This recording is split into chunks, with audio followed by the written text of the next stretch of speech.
La Gestapo registró su casa 9 veces, sin saber que había 25 niños bajo la escalera.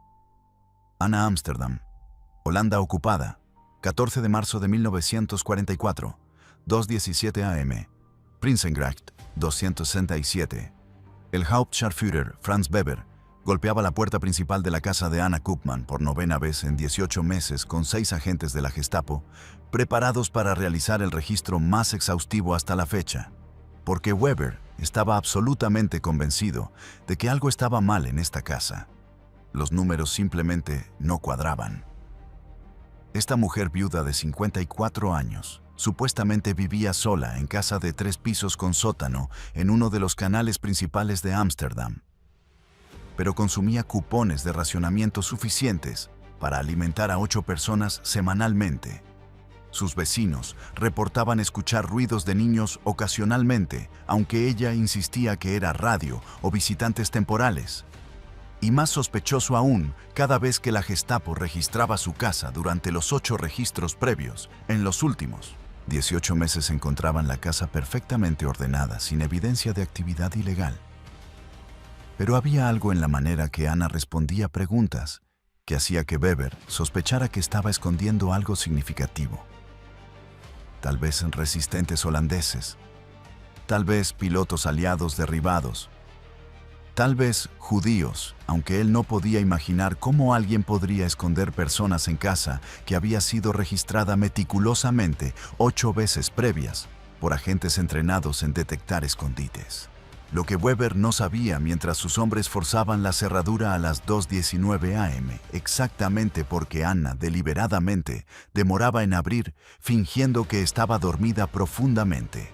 Lo que ningún oficial nazi en Ámsterdam había descubierto a pesar de 9 registros progresivamente más invasivos, era que directamente debajo de la escalera principal que Weber había subido personalmente 8 veces durante registros previos, existía un espacio oculto ingeniosamente construido que en 1900 momento preciso contenía exactamente 25 niños judíos de edades entre 3 y 14 años, apretados en oscuridad absoluta conteniendo la respiración, mientras escuchaban botas alemanas golpeando el piso de madera directamente sobre sus cabezas, separados de descubrimiento por menos de 40 centímetros de madera y yeso. Y ese espacio imposible había existido allí durante 2 años completos, mientras la Gestapo literalmente caminaba sobre él docenas de veces, sin jamás sospechar que el diseño arquitectónico de casas de canal holandesas del siglo XVII contenía anomalía estructural específica que podía ser explotada por alguien suficientemente inteligente para convertir espacio muerto inútil en refugio que salvaría literalmente cientos de vidas. Esta es la historia absolutamente verdadera verificada por testimonios de Yad Vashem y archivos del Instituto Holandés de Documentación de Guerra de cómo Anna Koopman, una maestra de escuela viuda sin entrenamiento en ingeniería o actividades clandestinas, construyó el escondite más exitoso en toda Holanda, ocupada salvando aproximadamente 280 niños judíos entre 1942 y 1945.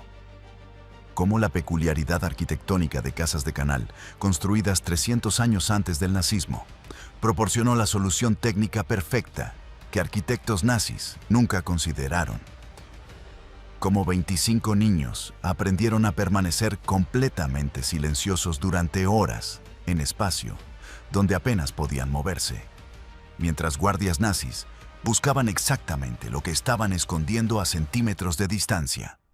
Y como 9 registros fallidos de la Gestapo eventualmente convencieron a Weber que estaba persiguiendo fantasmas, cuando en realidad estaba más cerca de la verdad de lo que jamás comprendería hasta que fue demasiado tarde para hacer algo al respecto. Si esta historia te deja sin aliento como me dejó a mí cuando descubrí el testimonio de Anna en archivos olvidados del Instituto NIOD en Ámsterdam, por favor, suscríbete inmediatamente al canal, porque estas narrativas de ingenuidad y coraje durante el Holocausto absolutamente deben ser preservadas para siempre. Cada suscriptor nos permite continuar investigando profundamente en archivos históricos, trayendo historias que merecen ser tan conocidas como Ana Frank, pero que han permanecido injustamente oscurecidas durante décadas. Y activa la campanita de notificaciones porque publicamos estas investigaciones regularmente. Y déjame un comentario contándome si alguna vez habías escuchado sobre Anna Koopman, porque necesito saber si estamos exitosamente rescatando del olvido estas historias que cambian completamente nuestra comprensión de lo que fue posible durante la ocupación nazi. Ámsterdam y la ocupación progresiva. Holanda cayó ante la Wehrmacht en exactamente 5 días. La invasión alemana comenzó el 10 de mayo de 1940 a las 3:55 am, cuando paracaidistas alemanes capturaron aeropuertos estratégicos en Den Haag, Rotterdam y Moerdijk, mientras simultáneamente la Wehrmacht cruzaba la frontera oriental con 3 divisiones blindadas. El 14 de mayo, después de que la Luftwaffe bombardeara Rotterdam, matando aproximadamente 900 civiles y destruyendo completamente el centro histórico de la ciudad, la reina Wilhelmina y el gobierno holandés huyeron a Londres, estableciendo gobierno en exilio. El 15 de mayo. Holanda se rindió oficialmente e incondicionalmente para una nación que había permanecido neutral durante la Primera Guerra Mundial y que optimistamente creía que la neutralidad declarada la protegería nuevamente. La velocidad del colapso fue shock psicológico traumático, del cual muchos holandeses nunca se recuperaron completamente. Aproximadamente 140.000 judíos vivían en Holanda antes de la invasión, 80.000 en Ámsterdam, 15.000 en Rotterdam, el resto dispersos en ciudades más pequeñas. Ámsterdam tenía una de las comunidades judías más antiguas y más integradas de Europa Occidental, con familias judías, viviendo allí continuamente desde 1590, cuando judíos sefardíes huyeron de la Inquisición española. Para 1940, los judíos holandeses estaban profundamente integrados en sociedad holandesa. Muchos eran completamente seculares, hablando solo holandés sin conocimiento de hebreo o yiddish. Trabajaban en todas las profesiones, desde diamanteros hasta doctores, hasta dueños de tiendas. Se casaban con holandeses no judíos a tasas significativas. Consideraban su identidad primaria como holandesa antes que judía. Esta integración profunda resultaría ser tanto ventaja como desventaja durante la ocupación. Ventaja porque tenían redes sociales extensas con holandeses no judíos que después ayudarían a esconderlos. Desventaja porque no podían imaginar que su propio gobierno o sus vecinos los traicionarían tan completamente como eventualmente sucedería. La ocupación nazi de Holanda comenzó con moderación calculada similar al patrón en Bélgica. El Rijkskommissar Arthur Seyes-Inquart fue nombrado gobernador civil de Holanda ocupada e implementó sistema administrativo que superficialmente mantenía estructuras gubernamentales holandesas existentes, mientras gradualmente las infiltraba con nazis y colaboracionistas. Las medidas antijudías comenzaron lentamente, casi imperceptiblemente, en octubre de 1940. Todos los funcionarios públicos judíos fueron despedidos de posiciones gubernamentales bajo pretexto de reorganización administrativa. En enero de 1941, todos los judíos fueron obligados a registrarse con autoridades, obteniendo tarjeta de identificación especial marcada con J, prominente.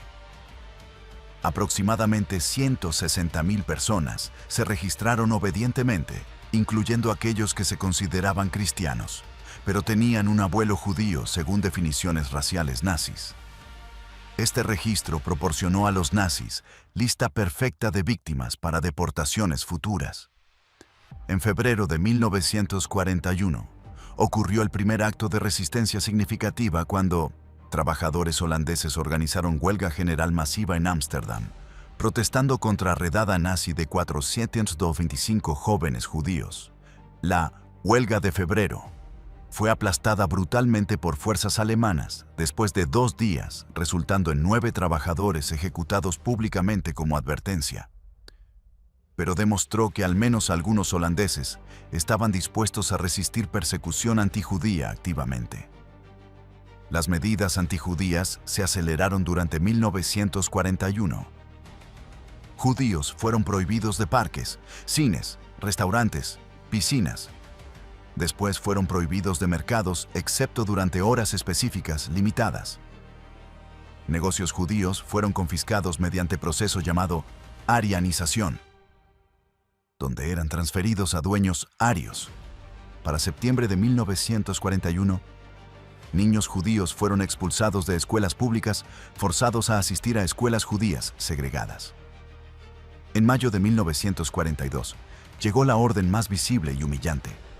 Todos los judíos mayores de 6 años debían usar estrella amarilla cosida a su ropa con la palabra Jod en holandés.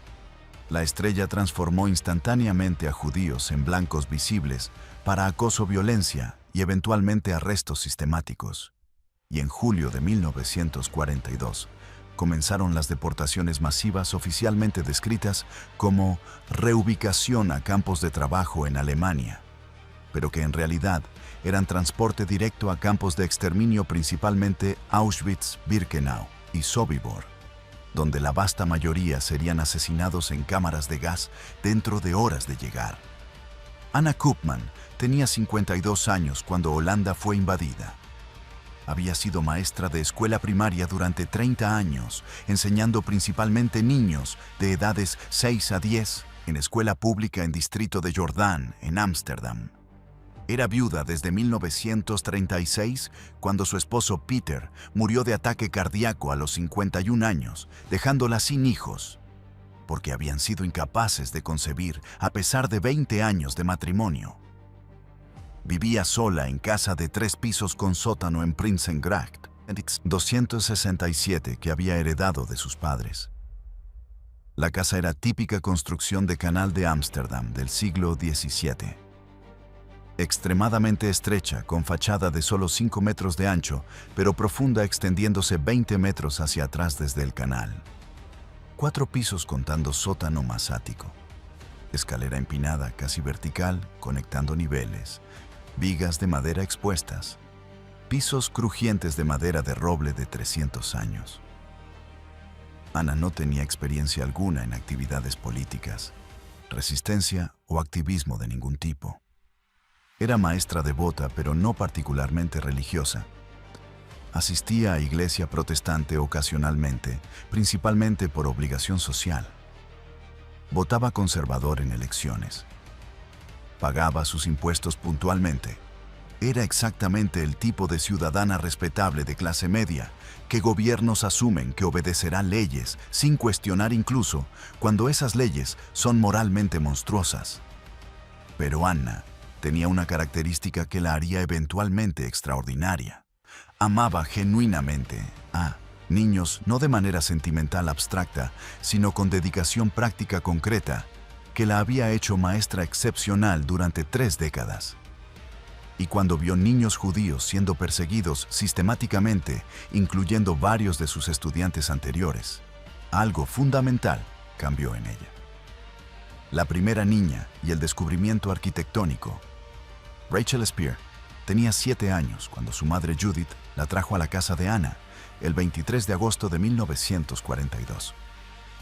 Judith había sido compañera de clase de Anna en escuela secundaria 35 años antes, aunque no habían mantenido contacto cercano durante décadas. La familia Spear había recibido orden de deportación. Debían reportarse a Teatro Hollandsche Schouwburg, que los nazis habían convertido en punto de recolección central para judíos de Ámsterdam, antes de transportarlos a campo de tránsito Westerbork y después a campos de exterminio en Polonia. Judith sabía exactamente qué significaba deportación. ¿Por qué noticias sobre campos de exterminio habían comenzado a filtrarse a Holanda a través de Radio Orange, transmisiones del gobierno en exilio en Londres? Estaba desesperada por salvar al menos a Rachel, aunque eso significara separarse permanentemente de su hija.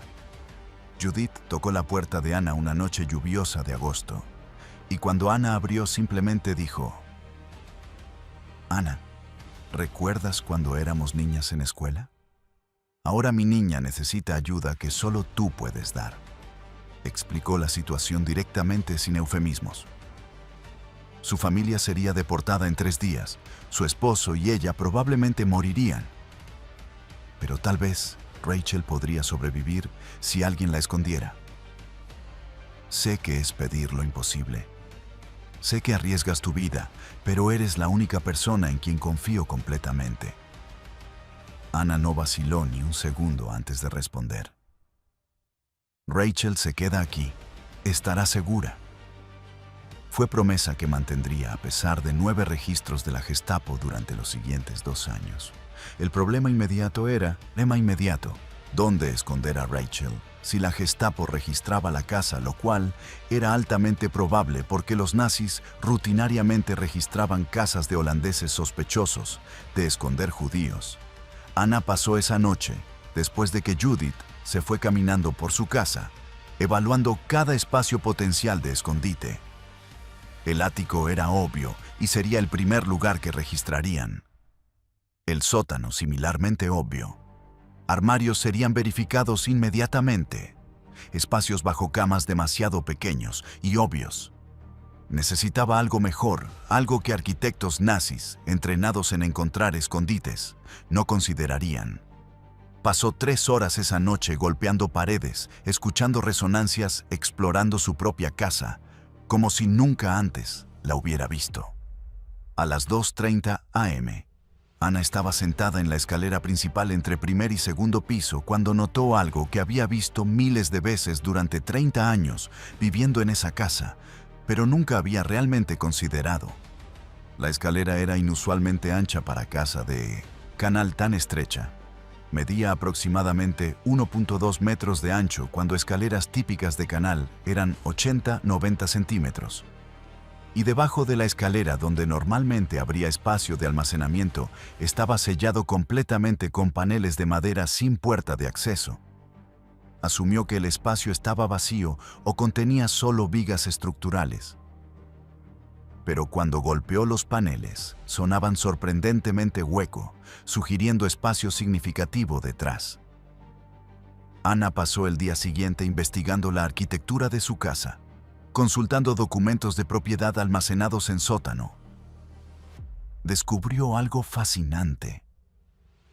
La casa había sido construida en 1675 durante el siglo de oro holandés, cuando Ámsterdam era centro comercial global más rico.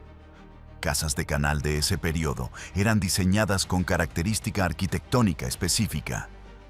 Escaleras excepcionalmente anchas porque comerciantes ricos necesitaban mover mercancías voluminosas entre pisos usando la escalera. Pero para acomodar escalera ancha en casa extremadamente estrecha, los arquitectos habían creado espacio debajo de la escalera, que técnicamente era estructuralmente innecesario.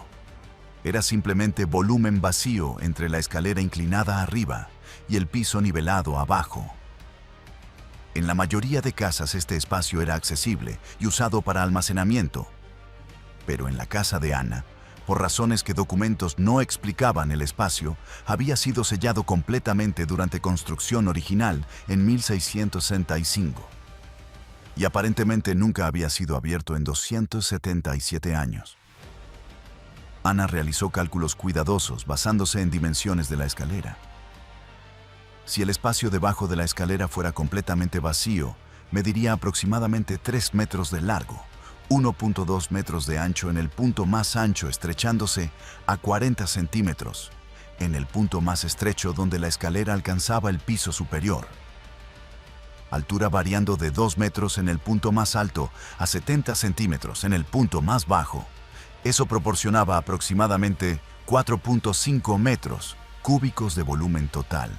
Suficiente teóricamente para que varias personas se sentaran o se agacharan, pero no para estar de pie cómodamente en la mayoría del espacio.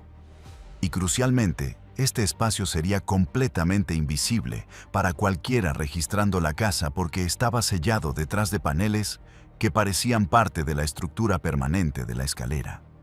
Durante las siguientes 2 noches, mientras Rachel dormía en habitación de huéspedes en segundo piso, Ana trabajó silenciosamente en el sótano, creando entrada al espacio bajo la escalera.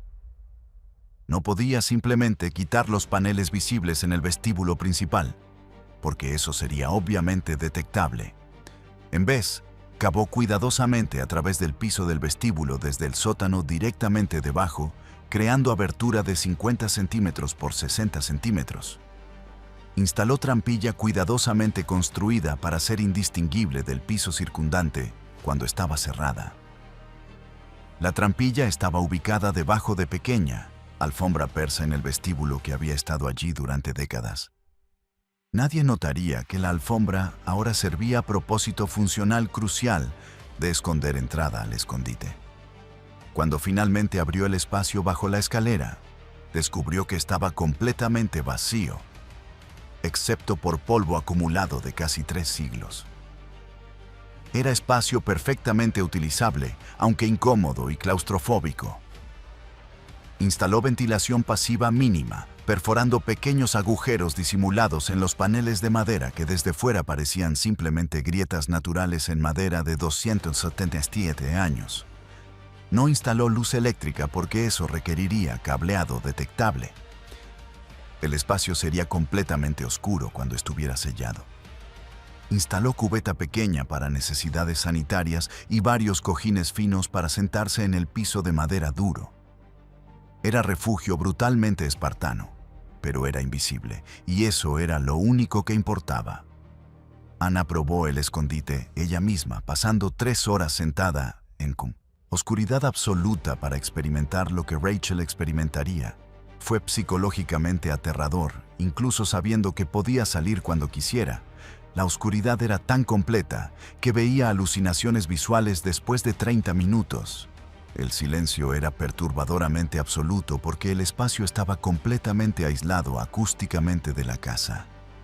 La temperatura era fría incluso en agosto porque no había calefacción y las paredes de piedra de 277 años permanecían frías perpetuamente. Pero cuando Ana golpeó el techo del escondite desde adentro, que era el piso del vestíbulo arriba, el sonido era completamente inaudible en la casa, significando que alguien podría estar allí durante registro sin ser escuchado si permanecía razonablemente silencioso. 3 días después, el 26 de agosto de 1942, Ana le mostró a Rachel de 7 años el escondite explicando cuidadosamente: si alguna vez escuchas que llaman a la puerta de manera fuerte o agresiva, debes inmediatamente bajar al sótano, abrir esta trampilla, entrar al espacio, cerrar la trampilla desde adentro usando esta manija, sentarte completamente silenciosa sin hacer ningún sonido hasta que yo venga a decirte que es seguro salir. Rachel practicó entrar al escondite 5 veces esa tarde, hasta que podía hacerlo en menos de 30 segundos, incluso en completa oscuridad. Ana cronometró 28 segundos desde escuchar la alarma hasta estar completamente escondida con trampilla cerrada. Era suficientemente rápido si tenían suerte. Judith y su esposo David Spear fueron arrestados el 28 de agosto de 1942 y deportados a Westerbork, después a Auschwitz, donde ambos fueron asesinados en cámara de gas el 15 de septiembre de 1942. Rachel nunca volvió a ver a sus padres, pero sobrevivió la guerra en el espacio bajo la escalera de Ana. La expansión del sistema.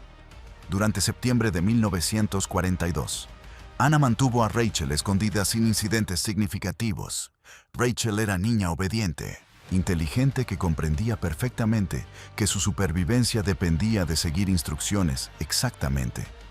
Durante el día, cuando era improbable que hubiera registros, permanecía en habitación del segundo piso leyendo libros silenciosamente. Durante la noche, cuando Ana regresaba del trabajo como maestra, comían juntas y Ana le enseñaba lecciones escolares para que Rachel no quedara atrasada académicamente. Desarrollaron rutina confortable y Rachel comenzó a relajarse ligeramente. El primer registro de la Gestapo llegó sin advertencia el 7 de octubre de 1942 a las 6:15 am. Ana escuchó golpes violentos en la puerta y voces alemanas gritando «Aufmachen, Geheime Staatspolizei». Inmediatamente corrió al segundo piso donde Rachel estaba durmiendo. La despertó susurrando urgentemente: «Gestapo, al escondite ahora». Rachel bajó corriendo la escalera en su camisón descalza. Ana abrió la trampilla en el vestíbulo. Rachel descendió al sótano, después al espacio bajo la escalera. Cerró la trampilla. Ana ajustó rápidamente la alfombra sobre la trampilla. Verificó que todo pareciera normal. Después, caminó deliberadamente despacio hacia la puerta principal, mientras los nazis continuaban golpeando violentamente. Ana abrió la puerta aparentando confusión somnolienta perfecta. ¿Qué sucede? ¿Por qué están golpeando mi puerta tan temprano?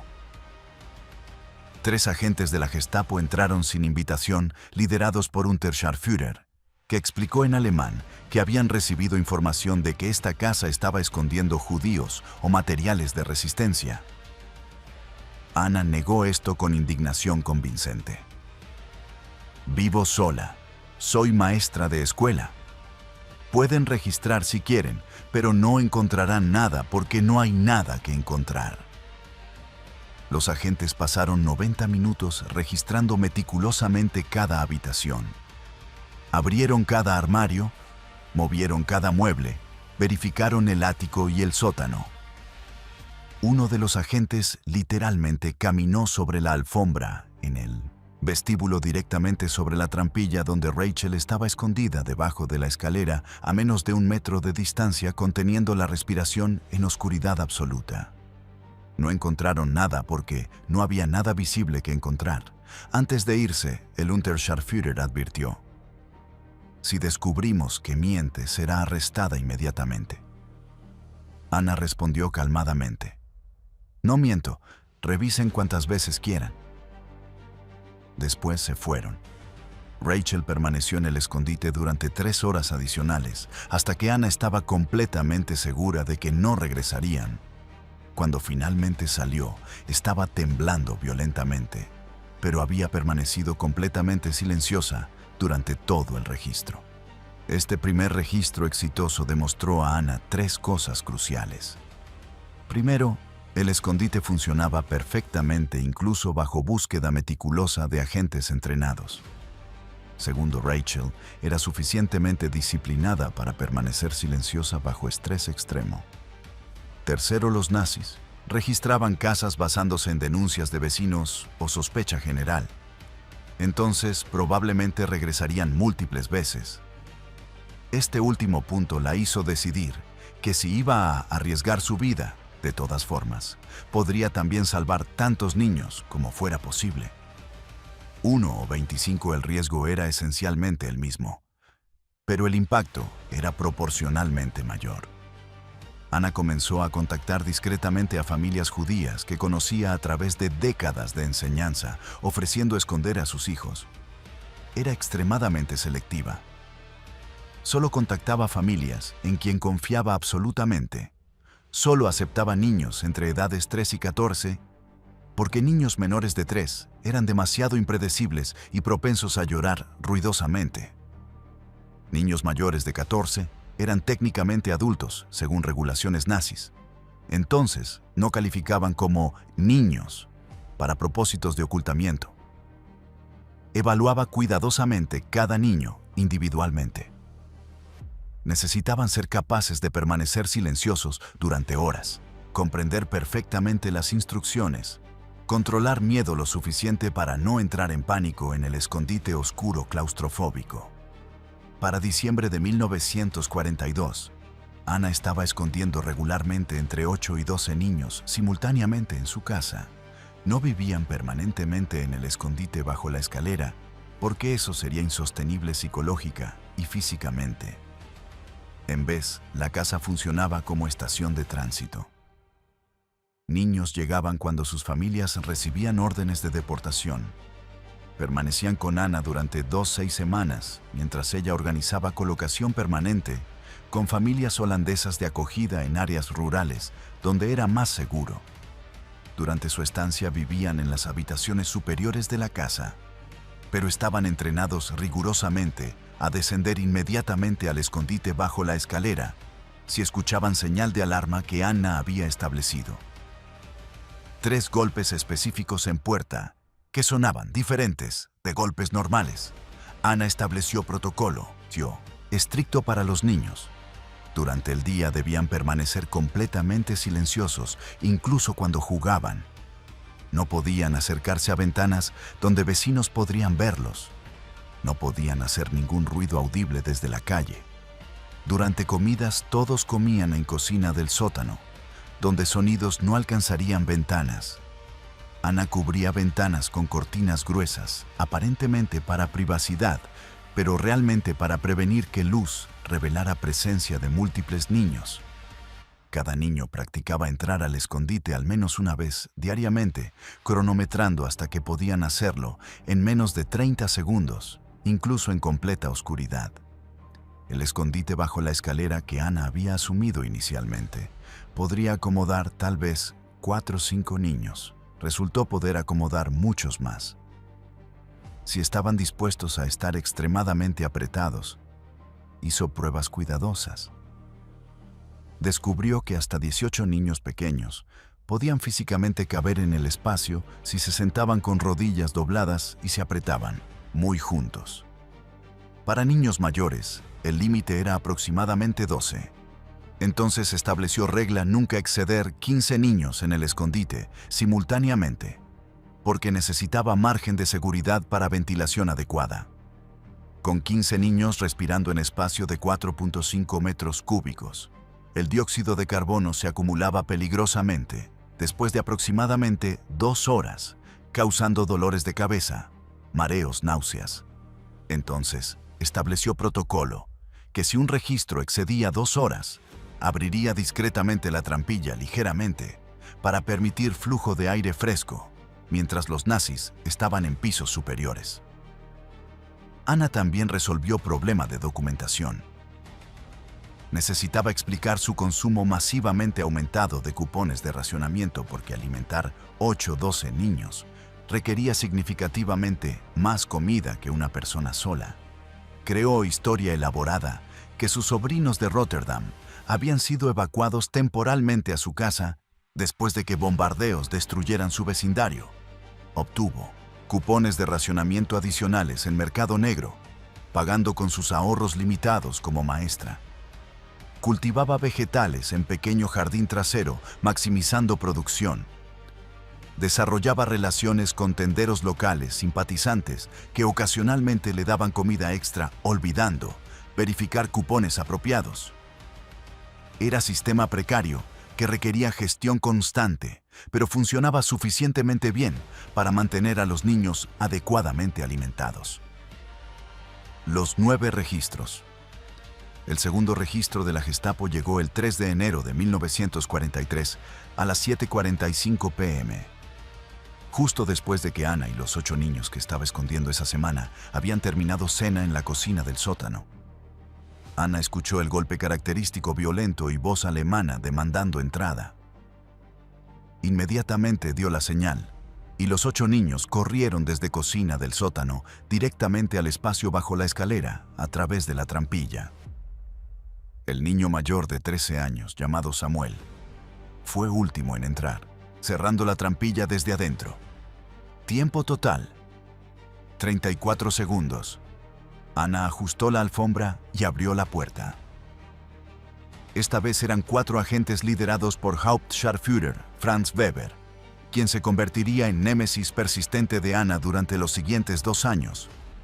Weber era investigador metódico de 42 años, veterano de operaciones antipartisanas en Polonia, especializado en encontrar escondites porque había encontrado docenas durante servicio en Varsovia.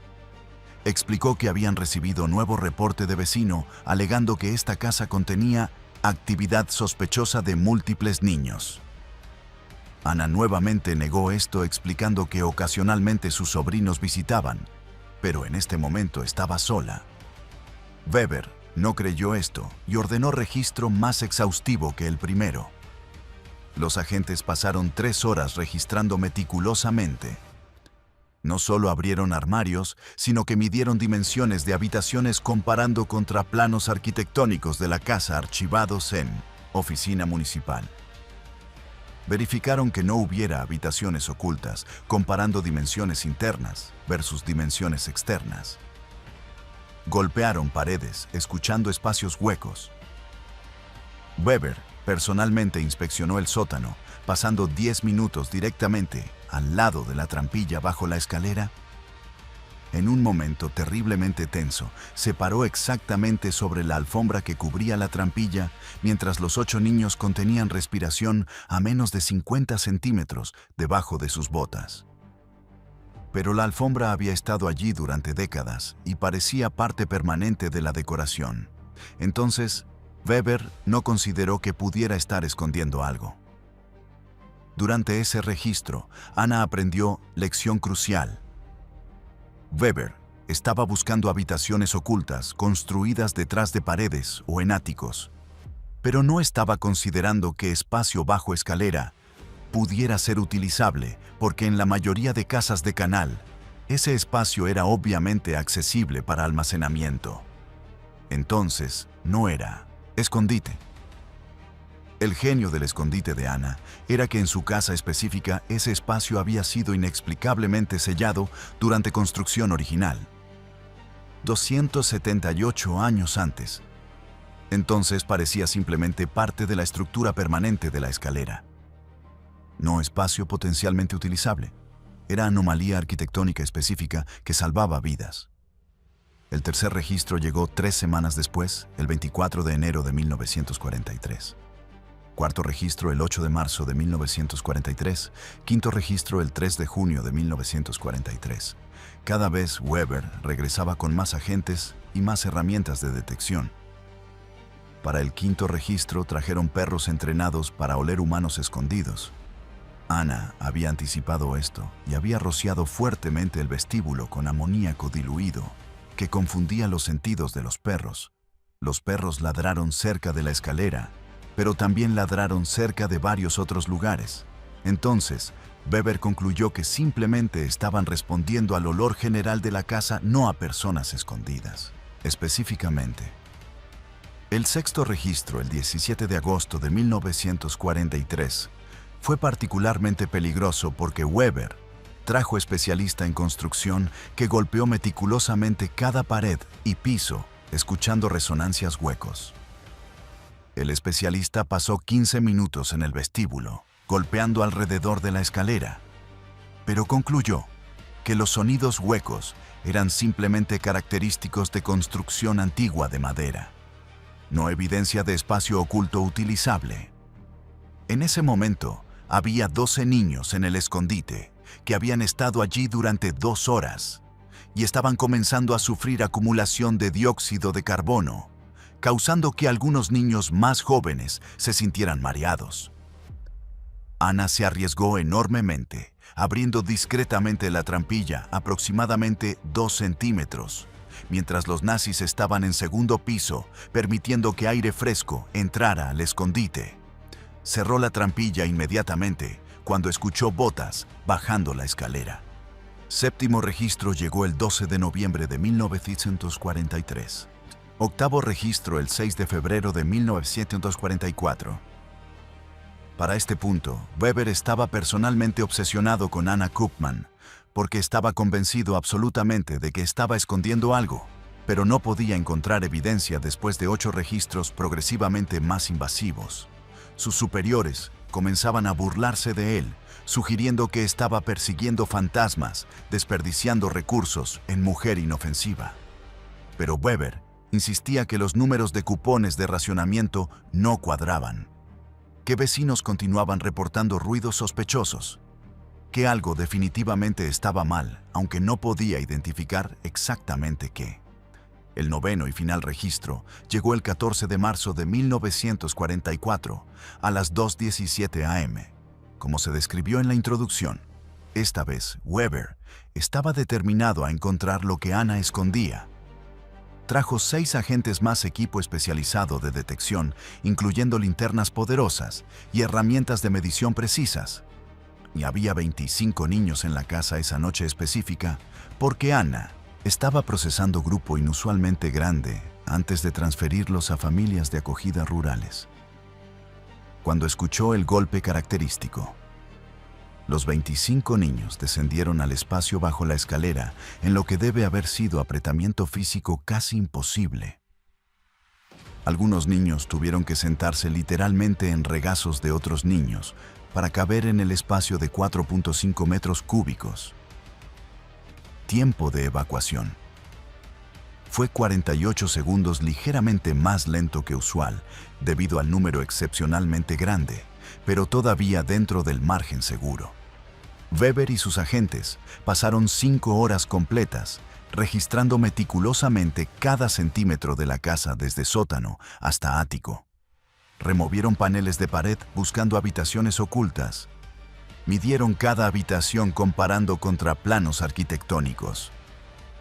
Weber, personalmente, pasó 30 minutos en el vestíbulo examinando la escalera, porque todavía sospechaba que ese área contenía algo.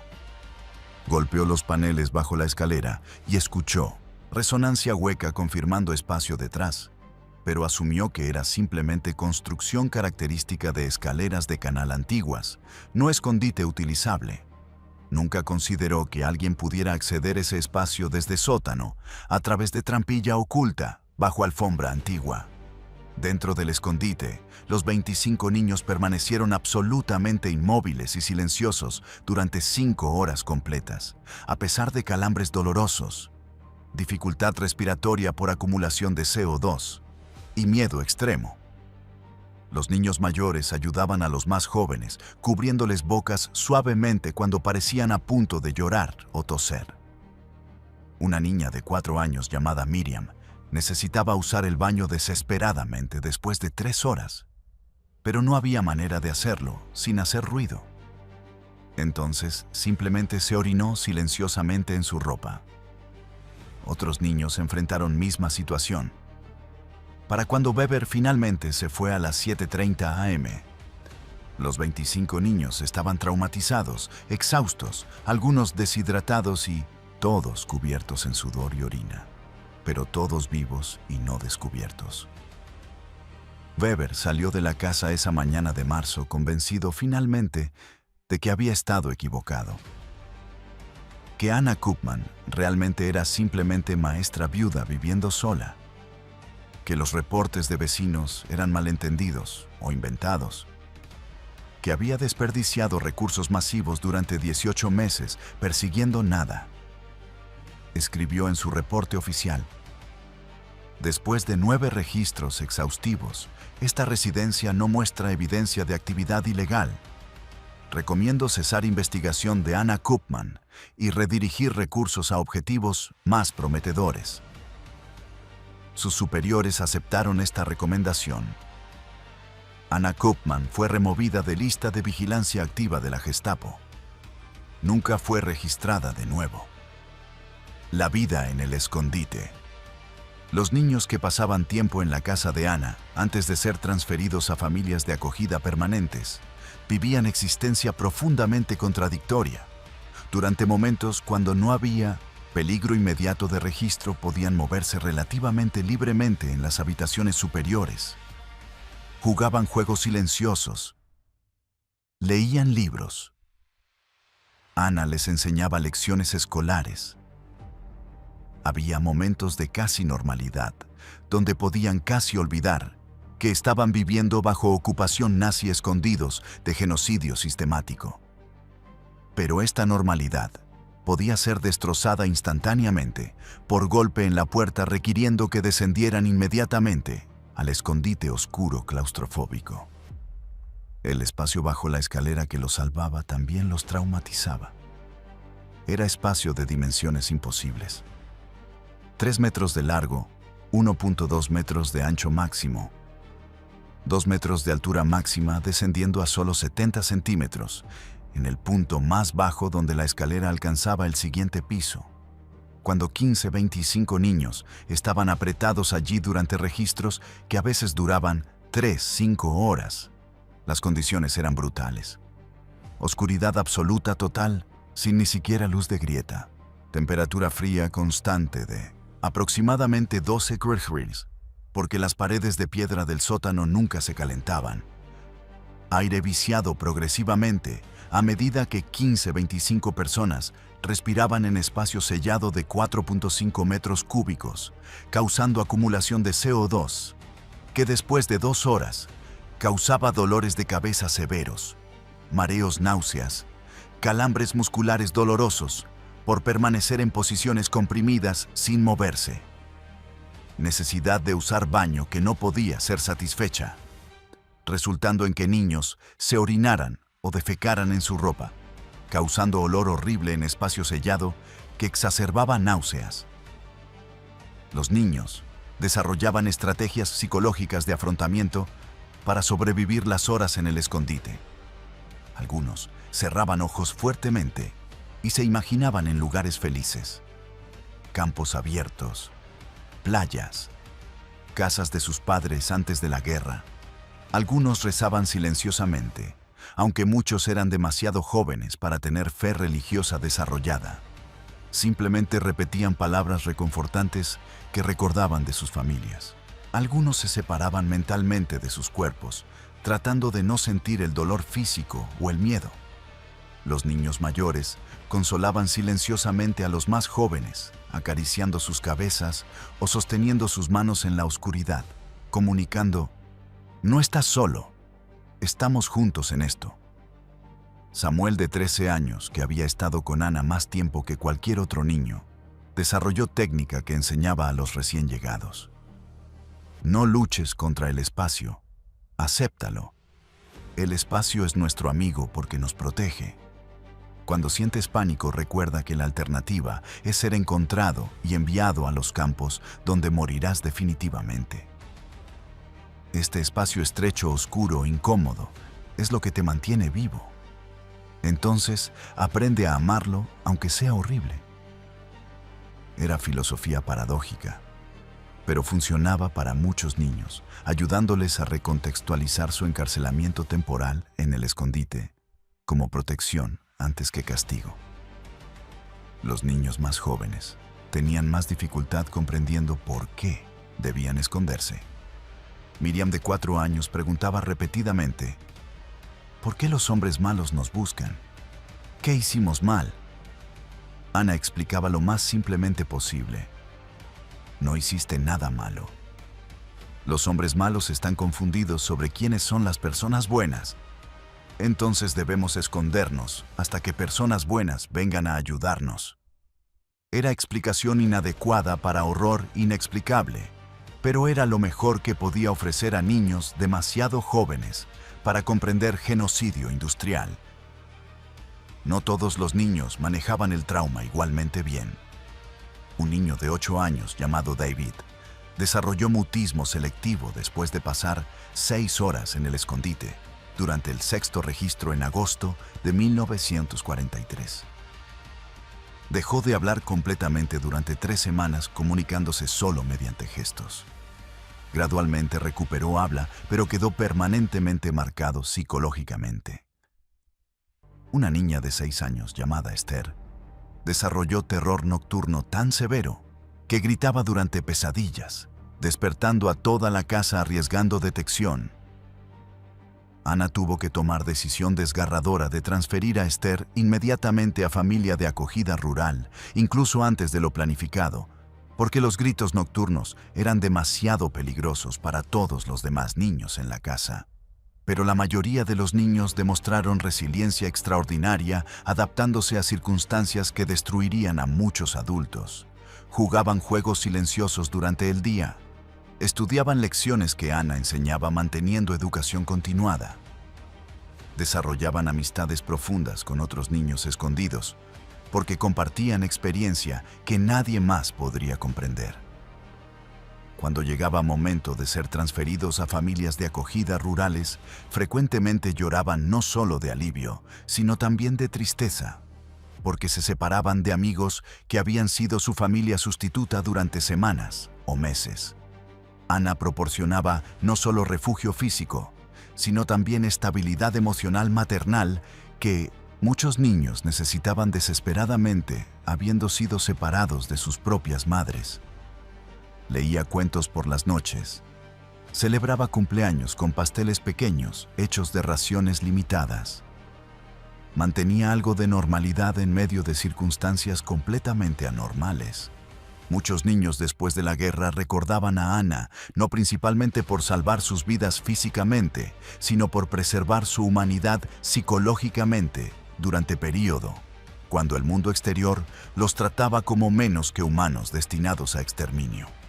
La red de familias de acogida.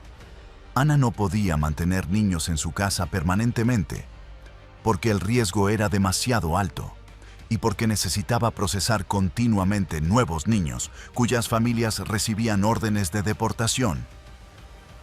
Entonces desarrolló red de aproximadamente 40 familias holandesas de acogida principalmente en áreas rurales de provincias de Frisia y Drenthe, donde vigilancia nazi era menos intensa que en Ámsterdam. Estas familias arriesgaban ejecución inmediata bajo ley nazi que especificaba: cualquier persona que esconda o asista a judíos será fusilada sin juicio. Docenas de holandeses habían sido ejecutados públicamente por este crimen. Entonces, cada familia que aceptaba esconder niño judío sabía exactamente qué arriesgaba. El proceso de transferencia era elaborado y peligroso. Ana primero necesitaba documentos falsos de identidad para cada niño, transformándolos de judíos a holandeses cristianos. Trabajaba con falsificador profesional contactado a través de red de resistencia que producía certificados de nacimiento, tarjetas de identidad y certificados de bautismo que eran técnicamente perfectos, porque estaban basados en documentos auténticos de niños holandeses que habían muerto en infancia. Cada documento costaba aproximadamente 500 florines, equivalente a 2 meses de salario de maestra. Entonces, Ana gastó esencialmente todos sus ahorros de vida durante 4 años, financiando documentos falsos. Después, niños debían ser físicamente transportados desde Ámsterdam a granjas rurales, a 200 kilómetros de distancia. Esto requería viajar en trenes que eran frecuentemente patrullados por policía alemana, verificando papeles de identidad. Niños judíos con documentos falsos y sin entrenamiento en actuar como holandeses cristianos eran vulnerables a detección si eran interrogados. Ana desarrolló sistema donde niños viajaban acompañados por miembros de resistencia holandesa disfrazados como padres o tíos, llevando a niños en viaje familiar ordinario. Practicaba extensivamente con cada niño antes del viaje. Memorizaban sus nuevas identidades completamente. Practicaban responder preguntas en holandés sin acento. Aprendían oraciones cristianas básicas en caso de que policía probara su religión. La primera transferencia que Ana organizó casi terminó en desastre cuando niño de 7 años, llamado Benjamin, viajando con documentos falsos, identificándolo como Peter van der Berg, fue interrogado por policía alemán en tren. El policía preguntó: ¿cuál es el nombre de tu madre? Benjamin respondió correctamente según sus documentos falsos: Cornelia van der Berg. Pero entonces el policía preguntó: ¿de qué color son sus ojos? Benjamin no había sido entrenado en ese nivel de detalle y vaciló visiblemente. El miembro de resistencia acompañándolo intervino rápidamente. Obviamente mi hijo está nervioso siendo interrogado por policía. Tiene 7 años. El policía aceptó esta explicación y los dejó continuar. Pero Ana después implementó entrenamiento mucho más riguroso, incluyendo todos los detalles posibles sobre las identidades falsas de los niños. Las familias de acogida variaban enormemente en motivaciones y capacidades. Algunas eran granjeros profundamente religiosos que creían que era deber cristiano proteger niños inocentes.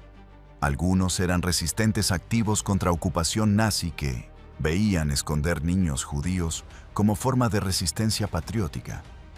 Algunos simplemente eran humanos decentes que no podían permanecer pasivos mientras niños eran asesinados sistemáticamente. Pero todos compartían disposición extraordinaria a arriesgar todo por extraños. La familia de granjeros Jansen, en Frisia, escondió sucesivamente a 9 niños judíos durante la guerra, a pesar de tener 5 hijos propios. Cuando vecinos preguntaban quiénes eran todos estos niños, explicaban que eran sobrinos evacuados de ciudades bombardeadas. Algunos vecinos sospechaban la verdad, pero elegían no informar a autoridades. Los niños transferidos a familias de acogida enfrentaban ajuste emocional difícil. Debían vivir permanentemente bajo identidades falsas, nunca revelando sus verdaderos nombres o historias. Debían asistir a iglesias cristianas y actuar como cristianos devotos, aunque muchos eran de familias judías religiosas. Debían llamar mamá y papá a extraños, mientras sus verdaderos padres estaban siendo asesinados en campos de exterminio. Era existencia psicológicamente compleja, donde supervivencia requería traicionar constantemente su identidad real. Muchos niños, después de la guerra, reportaron confusión profunda sobre quiénes realmente eran, después de vivir durante años como alguien completamente diferente. Algunas familias de acogida trataban a niños judíos escondidos como miembros completos de familia, desarrollando lazos emocionales genuinos. Otros trataban a niños más distantemente como responsabilidad peligrosa que toleraban por deber moral, pero sin afecto real. Ambos enfoques tenían ventajas y desventajas. Familias afectuosas proporcionaban estabilidad emocional, que niños traumatizados necesitaban, pero hacían separación después de la guerra más dolorosa. Familias distantes causaban más trauma durante la guerra, pero hacían eventual separación más fácil. Aproximadamente 15% de las familias de acogida en la red de Anna fueron eventualmente descubiertas por nazis con consecuencias devastadoras. La familia Visser en Drenthe fue traicionada por vecino colaboracionista en junio de 1944. Los nazis arrestaron a toda la familia Visser, padre, madre, 3 hijos, más 2 niños judíos escondidos llamados Ruth y Jacob. La familia Visser fue enviada a campo de concentración Vught, donde el padre murió de tifus.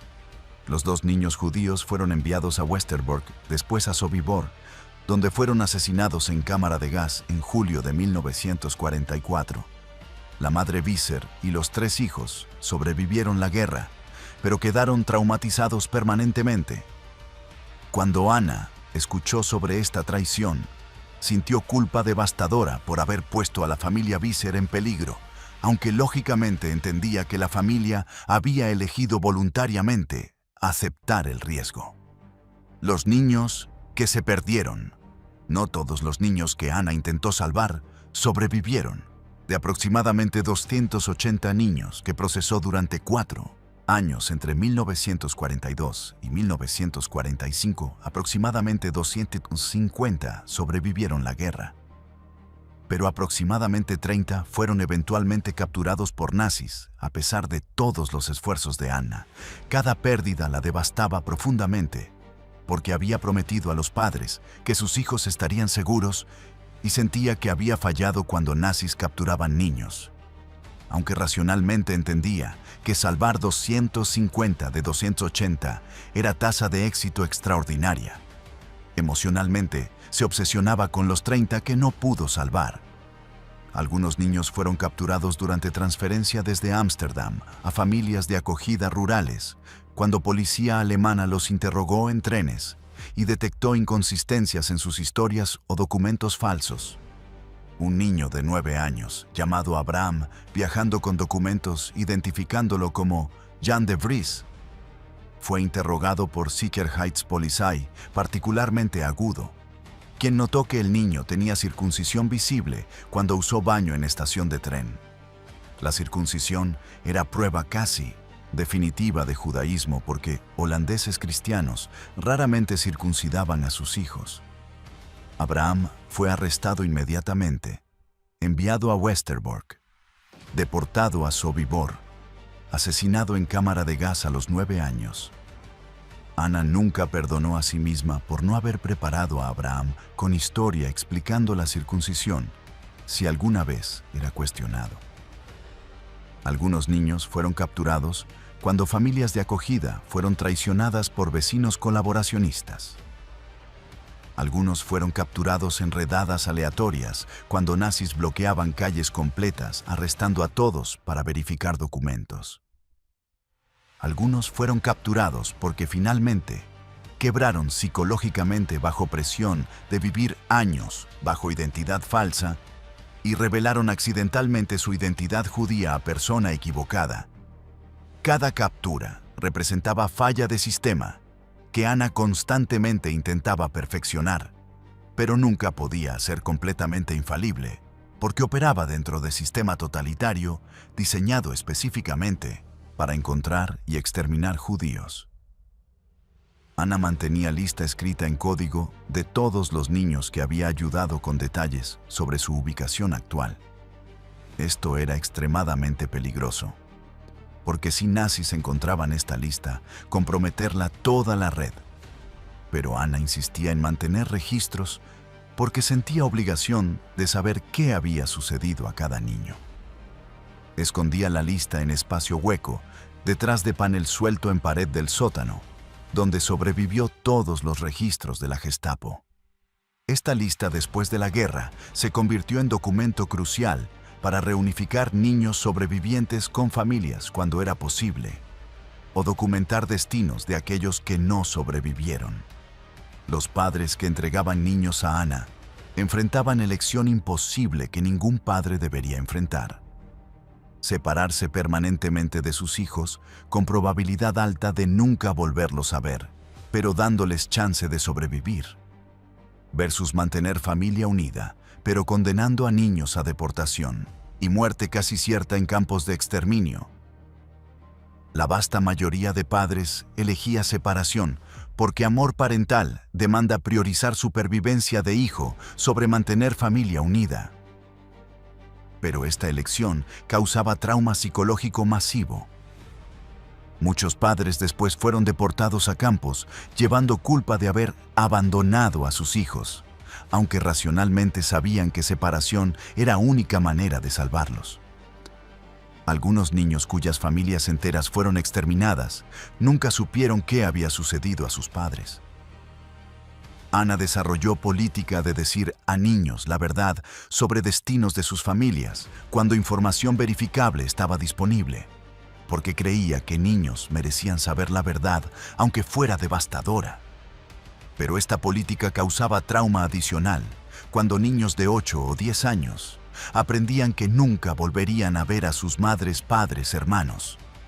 Algunos niños entraban en negación profunda, insistiendo que sus familias definitivamente estaban vivas en algún lugar y eventualmente regresarían. Ana no desafiaba estas negaciones porque reconocía que eran mecanismos de defensa psicológica necesarios para que niños traumatizados continuaran funcionando. Liberación y reunificación. Ámsterdam fue finalmente liberada por fuerzas canadienses el 5 de mayo de 1945, como parte de Liberación General de Holanda. Cuando soldados canadienses entraron a la ciudad, la población celebró salvajemente en las calles, a pesar de estar masivamente debilitados por Hunger Winter, el invierno de hambre de 1944-45, durante el cual aproximadamente 22,000 holandeses habían muerto de inanición. Banderas naranjas de la Casa de Orange aparecieron en cada ventana. Colaboracionistas fueron arrestados por multitudes, algunos ejecutados sumariamente. Era caos y júbilo simultáneos. Ana había sobrevivido la guerra sin ser arrestada a pesar de 9 registros de la Gestapo y años de operar red de rescate masiva directamente bajo vigilancia nazi. Cuando liberación finalmente llegó, sintió no júbilo, sino agotamiento absoluto. Había vivido bajo estrés extremo constante durante casi 5 años, sabiendo que cada día podría ser el día que nazis finalmente descubrieran su operación, resultando en su ejecución inmediata. El alivio de que había terminado era abrumador, pero también llegaba con crash emocional severo. Pasó primera semana después de liberación mayormente durmiendo, recuperándose de déficit de sueño acumulado de años. El proceso de reunificar niños escondidos con familias sobrevivientes comenzó inmediatamente, pero era devastadoramente triste, porque la vasta mayoría de familias judías habían sido completamente exterminadas. De los 140.000 judíos que habían vivido en Holanda antes de la guerra, aproximadamente 102.000 fueron deportados y aproximadamente 100.000 fueron asesinados, dando a Holanda una de las tasas de mortalidad judía más altas en Europa Occidental. De los aproximadamente 250 niños que Anna había salvado, solamente aproximadamente 60 fueron eventualmente reunificados con al menos un padre sobreviviente. Aproximadamente 190 niños quedaron completamente huérfanos sin ningún familiar vivo. El proceso de reunificación era emocionalmente complejo incluso cuando era posible. Niños que habían vivido durante 2-3 años bajo identidades falsas, con familias de acogida, frecuentemente no reconocían a sus padres biológicos cuando finalmente se reunían. Algunos niños, especialmente los más jóvenes que habían sido escondidos cuando tenían solo 3-4 años, literalmente no recordaban a sus padres biológicos y resistían ser separados de familias de acogida que eran las únicas familias que recordaban. Padres sobrevivientes enfrentaban situación desgarradora de tener que forzar a niños traumatizados que no los reconocían a dejar familias que amaban para regresar con padres que eran extraños. Rachel Spear, la primera niña que Anna había salvado en agosto de 1942, sobrevivió la guerra y fue una de las afortunadas 60 reunificadas con padre sobreviviente. Su madre Judith había sido asesinada en Auschwitz en septiembre de 1942, pero su padre David milagrosamente había sobrevivido trabajo esclavo en varios campos. Cuando David finalmente regresó a Ámsterdam en julio de 1945, pesaba solo 45 kilos y estaba gravemente enfermo de tuberculosis, pero estaba vivo. Anna llevó a Rachel, ahora de 10 años, a reunirse con su padre. Rachel inicialmente no lo reconoció, porque había cambiado dramáticamente por años de abuso en campos, pero gradualmente recordó y padre e hija se abrazaron llorando, durante lo que testigos describieron como hora completa. David vivió solo otros 2 años, muriendo de complicaciones de tuberculosis en 1947. Pero pasó esos 2 años con su hija, lo cual ambos consideraron regalo invaluable, robado de genocidio. Aproximadamente 190 niños salvados por Anna, que quedaron completamente huérfanos, enfrentaban decisiones difíciles sobre futuro. Algunos fueron adoptados por las familias de acogida holandesas, que los habían escondido porque lazos emocionales profundos se habían formado. Algunos fueron colocados en orfanatos judíos, establecidos por organizaciones de ayuda internacional. Algunos eventualmente emigraron a Palestina, Israel o Estados Unidos, buscando comenzar nuevas vidas lejos de Europa que contenía solo memorias de trauma. Un niño que Anna había escondido llamado Samuel, que había desarrollado la filosofía de amar el escondite, emigró a Israel en 1948 y se unió a las fuerzas de defensa israelíes explicando: «Pasé la guerra escondido siendo pasivo. Ahora quiero luchar activamente por garantizar que judíos nunca más tengan que esconderse». Legado y reconocimiento. Anna Koopman continuó enseñando en escuela primaria en Ámsterdam hasta su retiro en 1960 a los 70 años. Nunca se volvió a casar después de la muerte de su esposo en 1936. Vivió sola en su casa en Prinsengracht 267, donde el signo Cesarim, espacio bajo la escalera que había salvado aproximadamente 280 vidas, permanecía exactamente como lo había construido en 1942. Ocasionalmente, daba tours privados del escondite a pequeños grupos de estudiantes de historia o periodistas, explicando cómo funcionaba el sistema. Pero generalmente evitaba publicidad, porque no buscaba reconocimiento, considerando que simplemente había hecho lo que cualquier persona decente debería hacer en circunstancias similares. En 1965, Ana fue reconocida por Yad Vashem como justa entre las naciones, el honor israelí, para no judíos que arriesgaron vidas salvando judíos durante el Holocausto. Viajó a Jerusalén para recibir el honor, donde fue reunida con aproximadamente 40 de los niños ahora adultos que había salvado. La ceremonia fue emotiva, con docenas de sobrevivientes expresando gratitud a mujer anciana de 75 años, que les había dado el regalo más grande posible: vida misma. Un sobreviviente llamado Benjamin, ahora doctor, viviendo en Minost, Haifa, dijo durante ceremonia: Ana no solo salvó mi cuerpo, sino también mi alma, porque me mostró que incluso en medio de mal más absoluto humanos, pueden elegir bondad. Esa lección me ha guiado durante toda mi vida. Franz Weber, el investigador obsesivo de la Gestapo que había registrado la casa de Ana 9 veces, nunca supo cuán cerca había estado de descubrir la operación de rescate más exitosa en Holanda. Fue arrestado por fuerzas canadienses en mayo de 1945, intentando escapar a Alemania.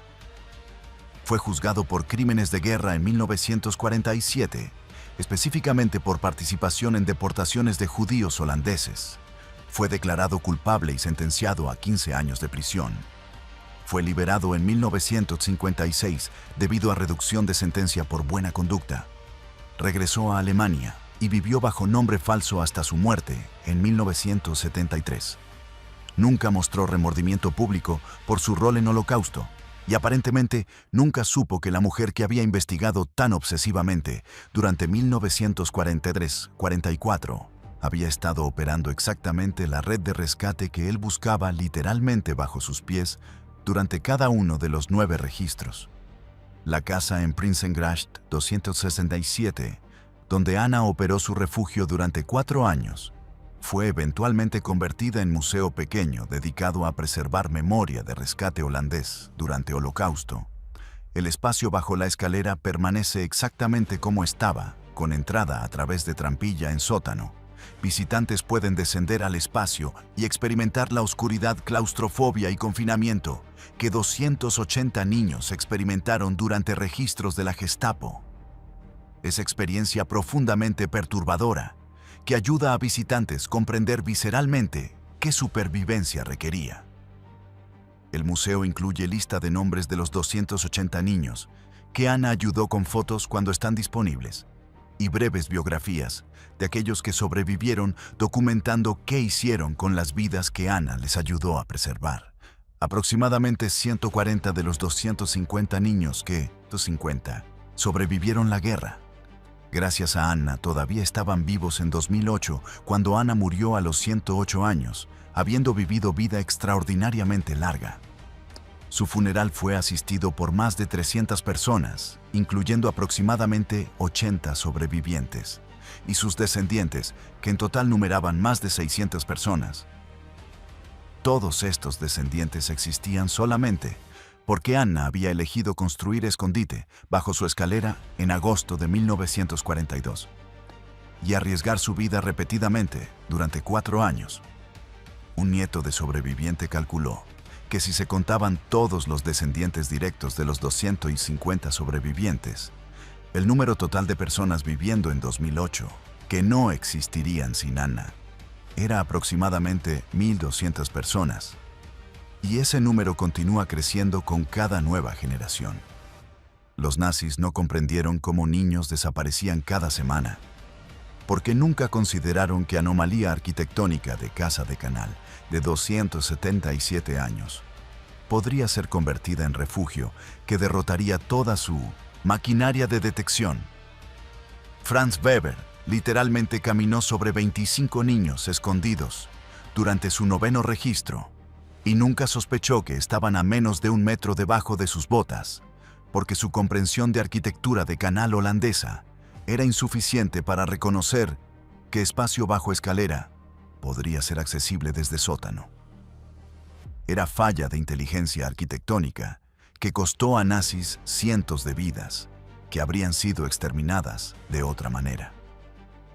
La historia de Anna Koopman demuestra varias verdades fundamentales sobre resistencia durante Holocausto. Primero, que personas ordinarias sin entrenamiento especial pueden lograr cosas extraordinarias cuando eligen actuar basadas en compasión básica. Anna era maestra, no ingeniera, no agente de inteligencia, solo maestra que amaba niños y se negó a aceptar su exterminio sistemático. Segundo, que sistemas totalitarios, incluso los más eficientemente organizados, tienen vulnerabilidades que individuos determinados pueden explotar. Los nazis construyeron un sistema masivo para encontrar y exterminar judíos, pero no podían monitorear todo. Entonces, espacios de resistencia existían si personas eran suficientemente ingeniosas para encontrarlos y explotarlos. Tercero, que arquitectura física importa profundamente en resistencia y supervivencia. El espacio bajo la escalera de Anna no era simplemente espacio, sino era literalmente la diferencia entre vida y muerte para 280 niños. Hoy, cuando visitantes van al museo en Prinsengracht 267 y descienden al espacio bajo la escalera a través de la trampilla que Anna construyó en 1942, experimentan algo que va más allá de educación histórica abstracta. Experimentan visceralmente las dimensiones físicas de supervivencia durante Holocausto. Sienten la oscuridad que los niños soportaron. Sienten la claustrofobia que traumatizó incluso mientras salvaba. Comprenden que cada vida salvada requirió no solo coraje abstracto, sino también disconfort físico concreto, soportado durante horas por niños pequeños que demostraron resiliencia extraordinaria.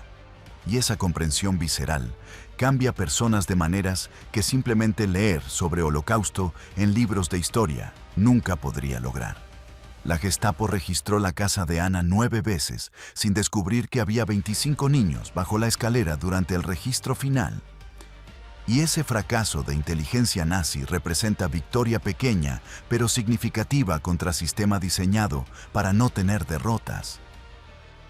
Cada niño salvado era universo preservado. Familia eventual creada, descendientes que de otra manera nunca habrían existido. Anna Koopman salvó aproximadamente 280 universos durante 4 años mediante combinación de ingenuidad arquitectónica, coraje extraordinario y negativa simple a aceptar que niños inocentes debían morir, porque ideología genocida demandaba su exterminio. Su legado es las 1.200 personas viviendo actualmente que existen, porque ella eligió convertir anomalía arquitectónica en refugio que derrotó toda la maquinaria de detección nazi 9 veces consecutivas.